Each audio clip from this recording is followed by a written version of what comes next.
KGF chapter 2 बहुत ही awaited film रही है और केजीएफ के चैप्टर 1 के रिलीज होने के बाद लोग बेसब्री से चैप्टर 2 का इंतजार कर रहे थे और फाइनली केजीएफ चैप्टर 2 रिलीज होने के बाद ये लोगों के दिल में एक अलग ही लेवल का छाप छोड़ गया है और आज केजीएफ चैप्टर 2 पूरे इंडिया में 9th हाईएस्ट ग्रॉसिंग मूवी बन चुका है। इस मूवी में कर्नाटका में स्थित कोलार गोल्ड फील्ड्स को दिखाया गया है जिससे 900 टन से भी ज्यादा सोना निकाला जा चुका है और एक टाइम था जब इस माइन से देश के जरूरत के 95% सोना निकाला जाता था, लेकिन शासकों की लालच और उपेक्षाओं की वजह से ये जगह अब खाली पड़ गया है। ये खदान कर्नाटका के बेंगलोर से 100 किलोमीटर दूर कोलार जिले में मौजूद है। इस सोने की खदान से इतना सोना निकलता था कि हमारे देश को सोने की इंपोर्ट करने की जरूरत ही नहीं पड़ती थी, लेकिन जब से खदान बंद हुआ है तब से हमारे देश को इंपोर्ट पर डिपेंडेंट होना पड़ रहा है।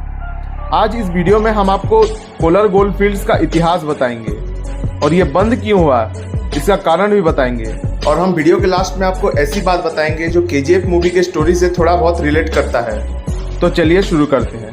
पहले कोलार गोल्ड फील्ड्स की खोज वेस्टर्न गंगास डायनेस्टी ने की थी, फिर उसके बाद 900 से 1000 की सदी तक चोलस ने यहाँ खुदाई करवाई।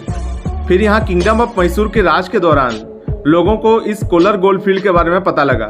किंगडम ऑफ मैसूर के बाद मराठास, निजाम और हैदर अली जैसे शासकों ने यहाँ पर कब्जा किया और फिर उन्होंने खुदाई का काम करवाया। उसके बाद अंग्रेज भारत आए और भारत में शासन करने के दौरान उन्होंने केजीएफ पर भी कब्जा कर लिया। उस माइंस का contract John Taylor and Sons नाम के एक ब्रिटिश कंपनी को दिया गया।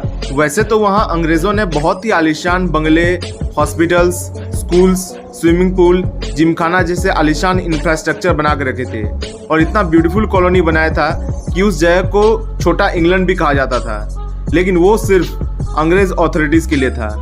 वहाँ इंडियन वर्कर्स के लिए सुविधाएं ना के बराबर थी। अंग्रेज बहुत सारे भारत के गरीब लोगों को अपना गुलाम बना कर रखते थे। वहाँ 120 सालों तक लगातार सोना निकालने का काम चलता रहा और बहुत सारे मजदूरों की मौत भी हो गई क्योंकि उन्हें एक टाइम का खाना अच्छे से नसीब नहीं होता था। जमीन के नीचे खुदाई करना पड़ता था और गुफाओं में काम करना पड़ता था जहाँ ऑक्सीजन और पानी की कमी थी।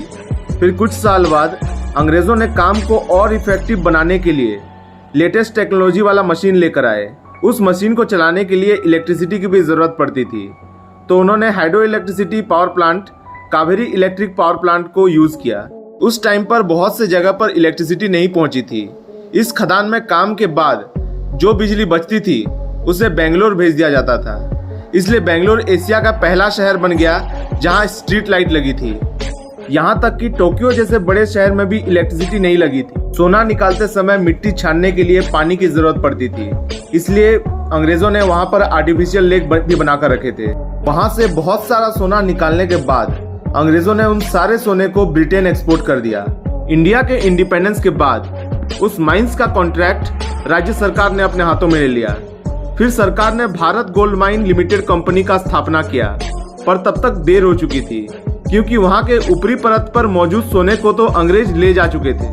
उस समय तक ये वर्ल्ड की सेकंड डीपेस्ट माइंस बन चुकी थी जिसकी गहराई कुल 3000 मीटर्स थी और इतनी गहरी खदान में काम करना भी काफी मुश्किल था। उस समय वहाँ पर बहुत सारे नेताओं ने कब्जा कर लिया था, इसलिए मजदूरों की हालत और भी बदतर हो चुकी थी। 2001 में ये माइंस बंद हो गई क्योंकि Bharat gold mine limited company लगातार लॉस पर जा रही थी, क्योंकि अंग्रेजों के टाइम पर रिफाइन करने पर इजीली 900 टन से भी ज्यादा सोना मिल जाता था, जबकि बाद में सिर्फ 3 ग्राम सोना मिल रहा था। तो सरकार को सोना कम मिल रही थी लेकिन एक्सपेंसेस ज्यादा बढ़ रहा था। वैसे तो केजीएफ के प्रोड्यूसर ने कहा था कि फिल्म की स्टोरी फिक्शनल है, लेकिन केजीएफ में रॉकी की लाइफ राउडी थंगम नाम के एक क्रिमिनल से मिलती जुलती है।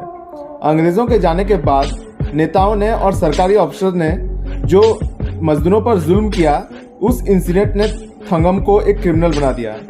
उस पर 4 सालों से केसेस रजिस्टर थे। वो आसपास के जगह से सोना और पैसे लूटकर मजदूरों में बांट देता था।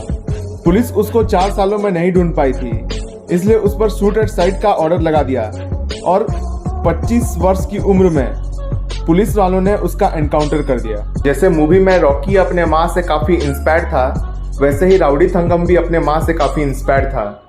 उसकी माँ भी इसी तरह उसको अपनी गोद में लेकर काम करने के लिए आई थी। राउडी थंगम ने अपने गैंग का नाम भी अपने माँ के नाम से रखा था। सो गाइज, आज के लिए बस इतना ही। अगर वीडियो अच्छा लगा तो वीडियो को लाइक कर दीजिए और हमारे चैनल को सब्सक्राइब कर दीजिए और बेल आइकन को दबाना मत भूलिएगा ताकि आपको हमारे अपडेट्स सबसे पहले मिल सकें। तो see you guys in the next video.